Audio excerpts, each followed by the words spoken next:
A few moments ago, I informed my caucus colleagues that I will not be seeking re-election as a member of the Manitoba Legislative Assembly, and accordingly, a new leader of the Progressive Conservative Party of Manitoba will lead our party into the next election. After almost 10 years as leader of our party and more than 5 years as our province's premier, I believe that now is the time for a new leader and a premier to take our province forward.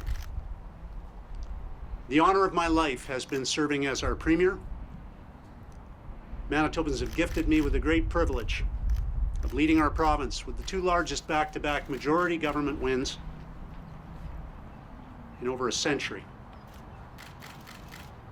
Our team entered office facing enormous challenges from the very beginning, and we charted bold, new directions to fix the finances, repair the services, and rebuild the economy of our province.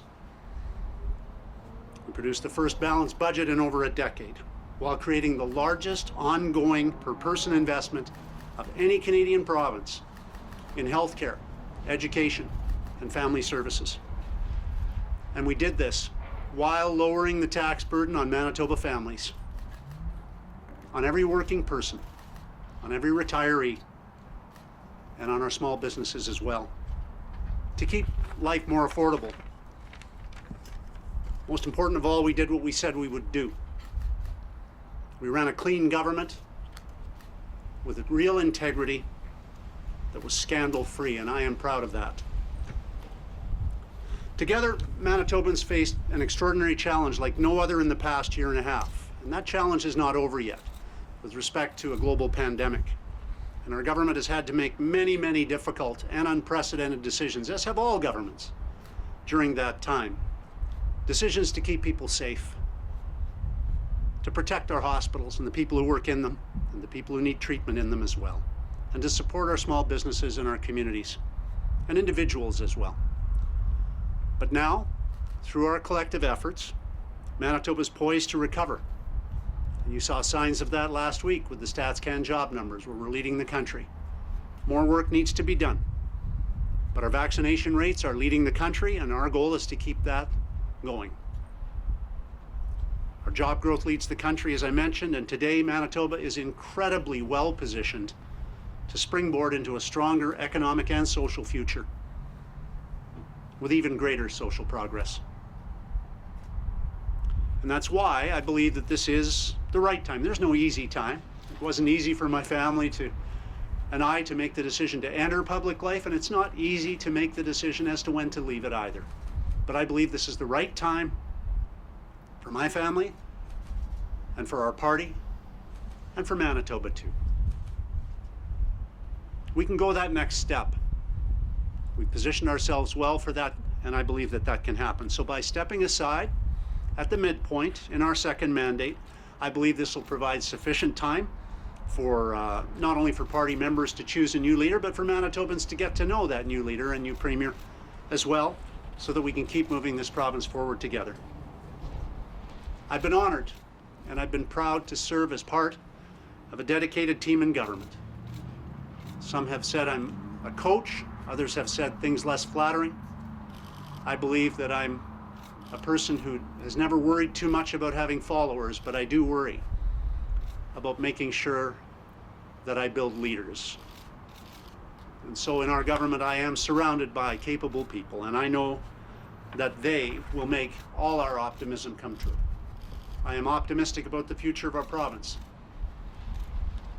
And I want to take this opportunity to say thank you.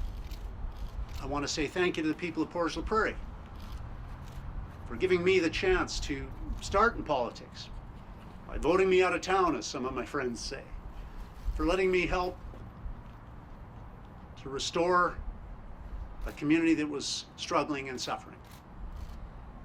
And I want to say thanks to the people of South Central Manitoba as well, who chose me 3 times as their member of parliament. Thank you. And I want to say thank you to the fine people of Fort White, great constituency, who elected me 3 times as their member of the Legislative Assembly. I got into politics to fight for the survival of a community and to help people become better off and more hopeful when they were facing severe economic challenges. And this has been the guiding principle of all my time in public life.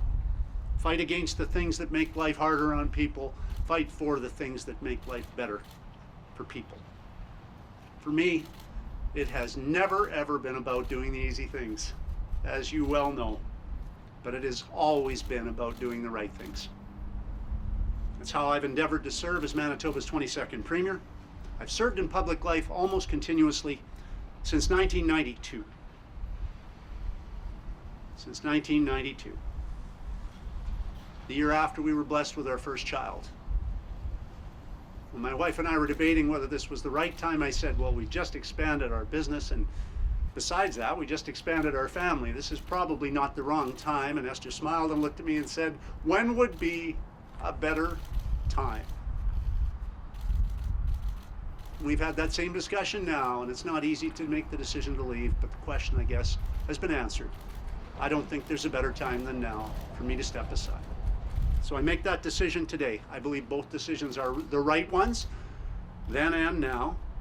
Now it's time to move on and spend some time with the people that I have missed over many years, including my family and friends.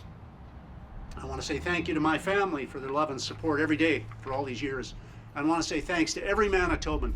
I wish all of you the very, very best as you aspire to be all you can be. This is the province to do it in, and this is the country to do it in. I hope you find your hopes and your dreams. They will always be close to me, and I know they can be achieved here in Manitoba and in Canada. We live in a province and a country that is rich in opportunity, with endless opportunity, and that's why I say to you, the only thing better than today in Manitoba is going to be tomorrow in Manitoba. Thanks, everyone. Thank you so much. Are you seeing as MLA of 2023? Any regrets, Premier? Thanks again, everybody. Thank you. Manitoba Premier Brian Pallister announcing right there live to you that he is not seeking re-election, speaking about the successes of his government, job growth, battling COVID. He also said he ran a scandal-free government. Not sure everyone would agree with that. Kelly Saunders was listening to the Premier's announcement. She's a professor at Brandon University, where she chairs its political science department. So, Kelly, are you surprised by what you just heard? No, not really. I think this has been the speculation for some time that the Premier really had no choice but to resign if he really wanted to try to salvage his party, salvage his government.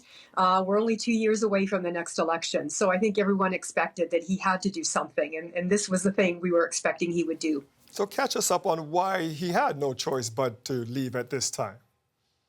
Yeah, well, the PC party, the Pallister government, the Premier's own popularity ratings have really been in a nosedive over the last year or so. Right now, the PC party, is sitting 20 points behind the NDP, province-wide, 30 points behind in the city of Winnipeg. So those are incredibly large numbers for the party to try to overcome with Premier Pallister in play still. As I said, we're only 2 years out from the next election, and things aren't getting better for the PCs, whether it's the Premier's comments over issues related to reconciliation, ongoing questions and concerns over their handling of the pandemic. The situation just seems to be getting worse instead of better for the Pallister government. Yeah, that situation did make the national media. He's received a wave of criticism for the controversial comments about Canada's history. Could he have come back from that, do you think? Well, there was a lot of things that happened before that. It wasn't just a one-off, sort of ill-timed or ill-stated series of comments that he made. He has said other troubling things in the past related to Indigenous peoples, but it's also his handling of the pandemic as well, that the majority of Manitobans really disapproved of a lot of statements and actions and decisions that he has taken as Premier.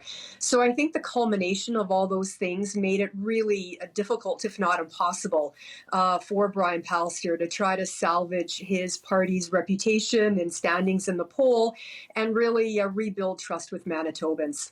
I mean, when we heard him talking there, he was saying that he felt he did a good job with the pandemic. He pointed out as one of his successes, no?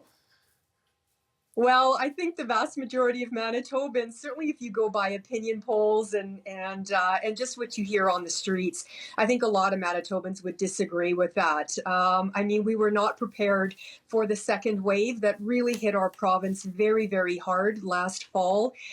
We rushed to reopen the province. We were slow in getting vaccine rollouts. There were long lines for things like COVID testing and so forth. And we really haven't gotten our feet underneath us in many ways since then. And now we're anticipating a fourth wave with Delta variants, like many other provinces are also, really fearing against. So I think that there's been a series of missteps and also a lot of blame shifting. We saw the Premier and his former Minister of Health take shots at doctors, for example, blaming Manitobans for getting sick and overburdening our ICU units. So there was also a lot of not just bad decisions, but a lot of shots, I think, that were taken at various constituencies that did not sit well with Manitobans either. Let's look to the future. Whomever his successor might be, what challenges then will that person face? Yeah, well, that's the million-dollar question. Unfortunately, the Premier has not really allowed other members of his cabinet to really shine and sort of develop sort of good relationships with Manitobans, giving Manitobans a chance to get to know them. He's a bit of a micromanager, so it's going to be really difficult, I think, for any member of caucus or cabinet to really prove themselves in the eyes of Manitobans. And also, too, the fact that there's only been, a couple of individuals in his caucus that have actually tried to distance themselves from the Premier's comments on reconciliation and his handling of the pandemic. So a lot of them are going to be tainted with the same brush. And so I think it's going to be very hard for the party moving forward to, number one, find a successor, and number two, rebuild that relationship with Manitobans when we're only 2 years out from the next election. Kelly Saunders chairs the Political Science Department at Brandon University. Thank you for your insights, Kelly. Thank you.